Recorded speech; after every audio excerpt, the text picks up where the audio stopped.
Assalamualaikum warahmatullahi wabarakatuh.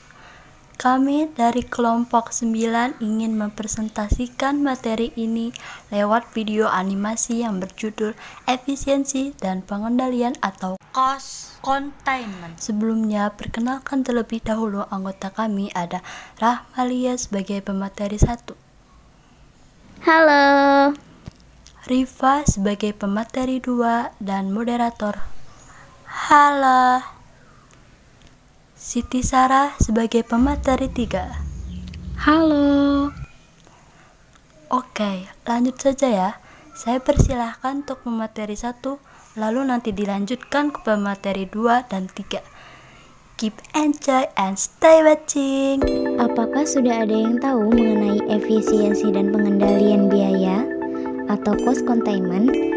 Jika ada yang sudah tahu atau belum mengetahui tentang ini, kelompok kami akan menjelaskan secara rinci dan detail mengenai materi ini. Ayo mari bahas bersama-sama dengan kelompok kami. Efisiensi pengendalian biaya. Efisiensi pengendalian biaya menurut Sutrisno dan Kusrianto 1994 adalah jika manajemen suatu perusahaan diselenggarakan dengan efektif, biasanya terjadi efisiensi yang tinggi sebagai gejala nyata dari pengendalian biaya. Tanggung jawab atas pengendalian biaya terletak pada pihak yang bertanggung jawab atas penyusunan anggaran untuk biaya yang dikendalikannya. Tetapi, tanggung jawabnya hanya sebatas pada biaya yang dikendalikan. Menurut WASIS 1993-71, pengendalian biaya adalah meminimalisir biaya yang dikeluarkan perusahaan agar tidak terjadi pembengkakan yang nantinya akan mengurangi laba yang dihasilkan. Dari konsep di atas, dapat disimpulkan bahwa efisiensi pengendalian biaya adalah kemampuan badan usaha dalam melakukan pengendalian terhadap biaya yang dikeluarkan agar laba yang diperoleh tinggi. Efisiensi. Efisiensi biaya adalah total biaya yang memproduksi jasa dibagi jumlah pelayanan. Dikatakan efisiensi adalah membandingkan dua kegiatan yang sama tetapi dalam organisasi yang berbeda atau membandingkan dengan standar biaya satuan yang telah ditetapkan. Suprianto 2003. Peningkatan efisiensi. A. Standar minimal pelayanan. Dengan disusunnya standar minimal pelayanan, minimum Stein-Clark akan dapat dihindari pemborosan. Pada dasarnya, ada dua macam standar minimal yang sering digunakan, yakni 1. Standar minimal sarana. 2. Standar minimal tindakan. B. Kerjasama. 1. Kerjasama institusi. 2. Kerjasama sistem. Manajemen efisiensi. Pengertian manajemen efisiensi adalah usaha efisiensi biaya pelayanan kesehatan dimaksudkan untuk meningkatkan produktivitas yaitu dengan menggunakan input pada tingkat tertentu menghasilkan output maksimal. Manajemen efisiensi adalah upaya untuk mengurangi biaya diantaranya adalah 1. Cost control adalah arah pelaksanaan pengendalian kemana dan berapa biaya yang telah dikeluarkan. Artinya, menonjolkan unsur pengawasan biaya. 2. Cost containment adalah pembatasan pengeluaran biaya. Umumnya didasarkan agar sesuai perencanaan anggaran. 3. Cost reduction adalah suatu program pengurangan atau menghindari pelaksanaan pengeluaran biaya. 4. Manajemen of cost adalah manajemen pengendalian biaya secara luas yang mencakup unsur kontrol, containment, dan cost reduction. Cost effective management. Manajemen efisiensi bukan saja pengendalian biaya, tetapi optimalisasi penggunaan harta perusahaan termasuk pengendalian waktu dan sistemnya. Biaya. Biaya adalah pengukur dalam unit moneter suatu sumber ekonomis yang digunakan atau dikorbankan untuk tujuan tertentu. Klasifikasi biaya. Klasifikasi biaya adalah biaya-biaya yang berhubungan dengan volume produksi atau output yang terdiri dari 1. Biaya tetap atau fixed cost.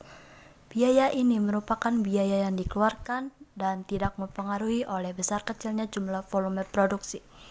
Atau kalau di rumah sakit tidak dipengaruhi oleh besar kecilnya volume pelayanan. Biaya ini terdiri dari gaji, biaya pembangunan gedung rumah sakit, biaya pembelian peralatan medis, dan non-medis atau sebagainya. 2. Biaya tidak tetap atau variable cost. Jenis biaya ini adalah biaya yang dikeluarkan dan dipengaruhi oleh besar kecilnya volume produksi atau volume pelayanan, sehingga disebut biaya tidak tetap. Biaya ini adalah biaya administrasi, pembelian obat-obatan, laundry, gizi, listrik, air, telepon, dan sejenisnya. 3. Biaya semi tetap atau semi fixed cost. Biaya ini disebut semi tetap karena sifatnya yang semi tetap, artinya tetap harus dikeluarkan namun besar kecilnya sangat bergantung kepada volume pelayanan. Misalnya biaya insentif karyawan rumah sakit. 4.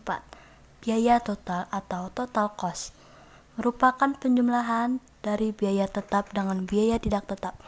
Rumusnya adalah total cost yaitu biaya total sama dengan fixed cost yaitu biaya tetap ditambah variable cost yaitu biaya variabel. 5. Biaya tetap tahunan atau annual fixed cost. Biaya tetap tahunan adalah biaya tetap yang disetahunkan dengan rumus berikut. AFC sama dengan IIC tanda kurung buka 1 ditambah I kecil tanda kurung tutup pangkat 1 dibagi L besar dikali tanda kurung buka 1 ditambah R kecil tanda kurung tutup. Keterangan AFC adalah annual fixed cost.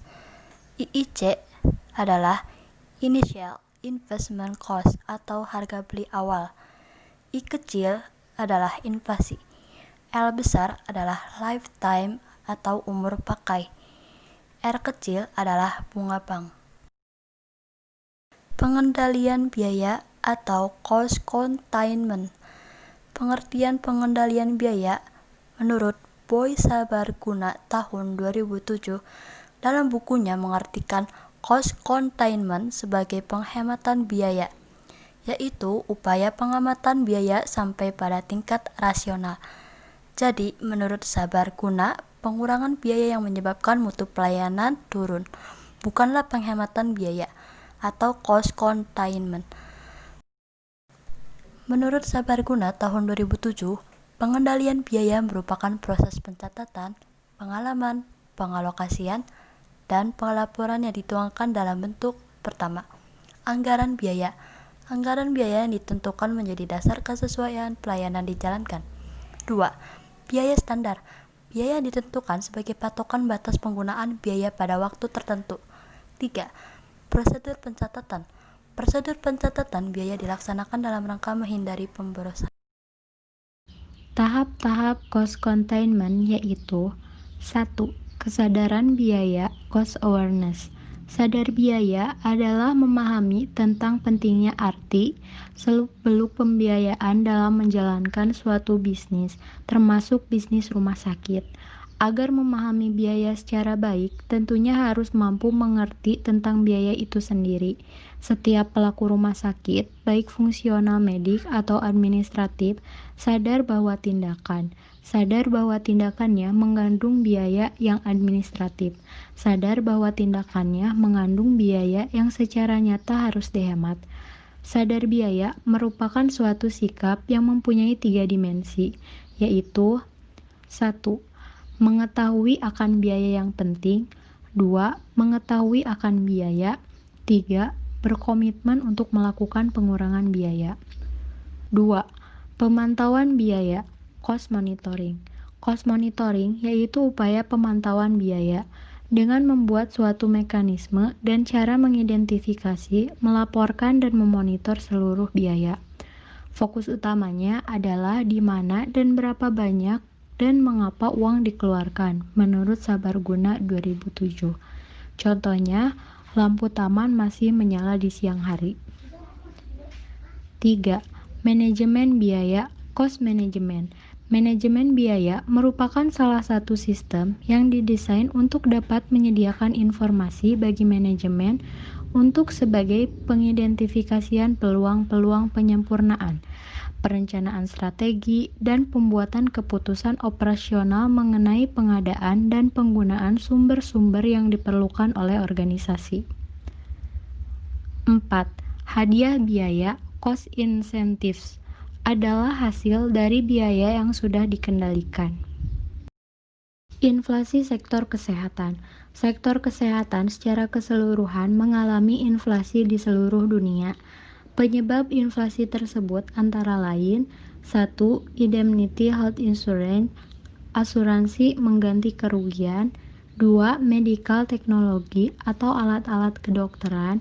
3. Demand, karena konsumen juga dapat meminta pelayanan yang baik dengan penggunaan alat-alat canggih yang pada gilirannya akan mempengaruhi demand. 4. Komponen non-medis seperti tempat tidur, telepon, dan televisi yang ada di rumah sakit. 5. Defensive medicine yang membuat dokter melakukan pemeriksaan atau prosedur diagnostik selengkap-lengkapnya untuk menghindari gugatan malpraktek. 6. Meningkatnya proporsi penduduk usia lanjut yang menyebabkan meningkatnya insiden penyakit kronis. Nah, apa aja sih peran pemerintah dalam menghadapi inflasi? Yang pertama, pemerintah melakukan kebijakan moneter, yaitu mengatur jumlah uang yang beredar dengan cara membatasi kredit, menaikkan suku bunga, dan menaikkan cadangan kas oleh bank sentral. Yang kedua, pemerintah melakukan kebijakan fiskal, seperti pengurangan pengeluaran negara, pengurangan utang luar negeri, dan mengefektifkan pajak. Yang ketiga, pemerintah melakukan kebijakan lain selain kebijakan fiskal dan moneter, seperti peningkatan produksi barang, pengendalian dan pengawasan harga, dan pengendalian tingkat upah. Selain itu, kita sebagai masyarakat dapat mendukung pemerintah dalam menghadapi inflasi dengan cara membeli produk sesuai kebutuhan, berinvestasi, dan mencintai rupiah serta produk dalam negeri. Upaya cost containment di rumah sakit. A. Meningkatkan efisiensi. Efisiensi yang dapat dilakukan adalah 1. Economic efficiency. Disebut juga dengan penggunaan input yang biayanya rendah. Contohnya menggunakan obat generik karena obat-obat generik relatif lebih murah. Menggunakan tenaga kesehatan yang lebih efisien. 2. Technical inefficiency. Menghilangkan pemborosan yang bersifat teknis akibat dari kombinasi sumber daya yang tidak sesuai.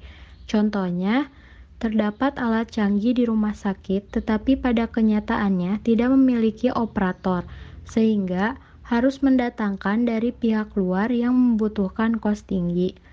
3. Scale efficiency. Efisiensi yang berkaitan dengan besarnya investasi yang sangat rawan untuk terjadi inflasi mengembangkan cost consciousness atau kesadaran akan biaya, bertujuan agar kita berperilaku hemat. Sekian dari kelompok kami.